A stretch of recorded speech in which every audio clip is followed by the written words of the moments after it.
E antibióticos. Quando é que a gente administra antibióticos? Antibióticos se administra em casos graves de diarreia invasiva. Paciente do nosso caso clínico, a diarreia era grave? É grave. É uma diarreia invasiva? É uma diarreia invasiva, tinha sangue, né? Então, é uma diarreia que entra nesses critérios de usar antibiótico, tá bom? Febre alta também, em recém-nascidos e lactentes pequenos, ou em pacientes desnutridos graves e imunocomprometidos. Todos esses daí, eles entram como critério para adotar antibióticos como terapia, tá bom? E aí a gente tem os seguintes antibióticos. Se a infecção, você vai associando, né? Que é o tratamento específico. Se você conseguiu identificar o paciente, a infecção, e a infecção é causada por Vibrio cholerae, as principais alternativas são doxiciclina, azitromicina, ciprofloxacina, tá bom? Se for Shigella, o tratamento vai ser específico para ciprofloxacino e ceftriaxona, Campylobacter, azitromicina ou ciprofloxacino. E. coli enteroinvasora é a associação de sulfametoxazol com trimetroprima. E se a infecção for causada pelo protozoário giardia, é metronidazol, tinidazol ou secnidazol. Isso é um tratamento específico, tá certo? Mas do ponto de vista empírico, né? Talvez esse slide pudesse ter vindo depois, mas do ponto de vista empírico, o que é que você vai fazer? Então, vai utilizar o seguinte algoritmo. O paciente, ele tem, né, tá evacuando pelo menos ou mais do que 3 vezes em 24 horas, as fezes não formadas, apresentou os seguintes sintomas: náuseas, vômitos, dor abdominal, tenesmo, urgência fecal e severa flatulência. Se inicia com terapia de reidratação oral, em todos os casos, e uma alimentação leve. Então, o nosso paciente, no caso clínico, talvez ele pudesse começar assim. Ele tem características desse algoritmo aqui. Então, talvez iniciar com reidratar o paciente, ele tem sinais de desidratação, uma alimentação leve. E observar, a diarreia é aquosa ou é desinteria? Se ela for aquosa, essa diarreia é leve ou é moderada? Se for desinteria, a febre é baixa ou a febre é alta? Então, baseado nessas escolhas, a gente vai começar a tomar algumas decisões. Então, primeiro para esse lado esquerdo aqui. O paciente tem a diarreia aquosa leve. Vai tratar apenas reidratando. E, se for necessário, pode-se utilizar loperamida, 4 mg no início, para controle da diarreia. O que é que a loperamida vai fazer? Vai diminuir o peristaltismo no trato gastrointestinal, mas usar só no início. Veja que a diarreia aquosa, normalmente, ela não é infecciosa, certo? Já se a diarreia aquosa ela é moderada, associada a viagens, certo? Nesse caso aqui, ela pode ser infecciosa, tratar com antibióticos, a depender da localização que o paciente voltou. Voltou do México, você tem uma determinada ecologia bacteriana que se pode tratar empiricamente. Não é associada a viagens. Teve febre ou não teve febre? Então, a depender da resposta, se não tiver febre, considerar pelo menos 48 horas de loperamida. Não tem febre é uma diarreia moderada, a severa, ela não foi associada a viagens, também não tem febre, então é provável que não seja uma diarreia infecciosa. Tratar com loperamida por, no máximo, 48 horas, só para diminuir o peristaltismo do trato gastrointestinal. Mas se tiver febre, aí a gente vai olhar aqui. Se essa febre está menos de 72 horas, pode-se iniciar o tratamento com loperamida, mas depois precisa avaliar a cultura, tá bom? Tem que fazer cultura. Se essa febre ela permanecer por mais de 72 horas, aí considerar uma avaliação microbiológica, tá bom? Que é o mesmo caso que a gente já vai para o outro lado, né, do algoritmo.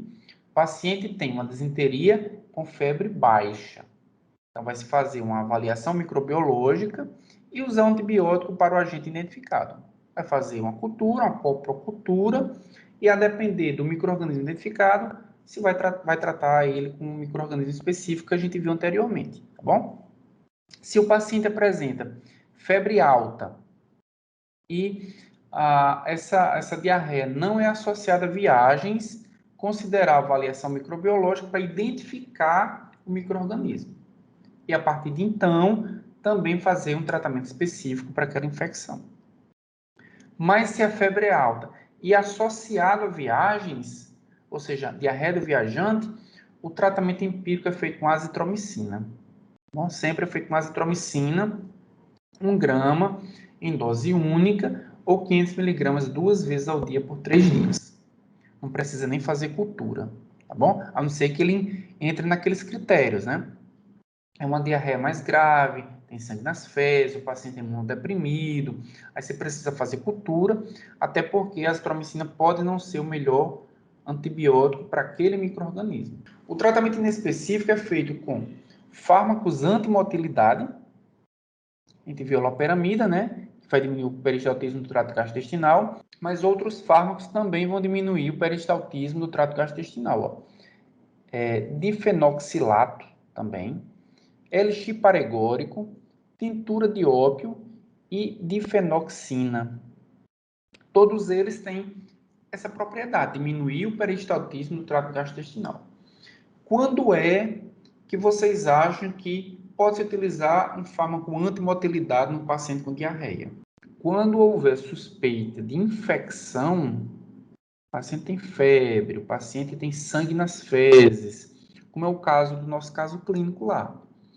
Ele vai fazer reidratação para repor líquidos, ele pode tratar com loperamida, por exemplo, elixir paregórico, algum desses fármacos antimotilidade, no início, apenas para reduzir um pouco a frequência e diminuir um pouco as perdas de líquidos. Mas como a doença, como a diarreia é uma diarreia infecciosa, ela não deve perdurar. Então, faz um tratamento aí no máximo por 48 horas e depois vai parar. Por quê? Porque se você diminui o peristaltismo, você retém o micro-organismo no trato gastrointestinal.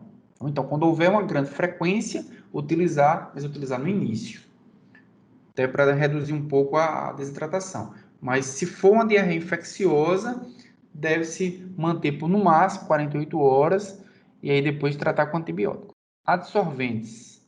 Adsorventes a gente tem alguns exemplos aí, ó. Mistura de caulin-pectina, policarbofila e atapugita. Todos esses são fármacos adsorventes. Vão ser usados quando?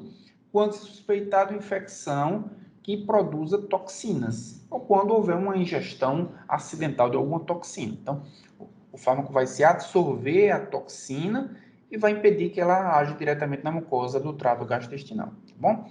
Antissecretores, subsalicilato bismuto, lactase e probióticos. Muito utilizado, principalmente para diminuir a perda de líquido. Então, veja que os antissecretores, eles não diminuem a motilidade, eles só diminuem a perda de líquido, né? Aquela perda exagerada causada pela bactéria ou causada pela invasão da mucosa. E o octreotida é um análogo de somatostatina, que é usado especificamente se for uma diarreia causada por um tumor carcinoide, tá bom? Ele é um análogo de somatostatina endógena. Probióticos. Deve-se utilizar probióticos? O que são probióticos?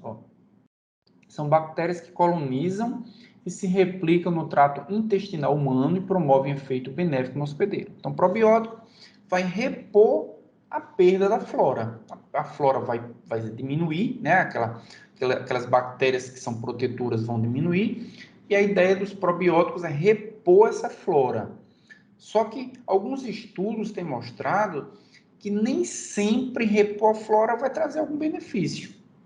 Então, os principais micro-organismos usados para repor a flora são esses daí, ó. Streptomyces boulardii, o Bifidobacterium lactis, o Lactobacillus acidófilos e o Lactobacillus casei.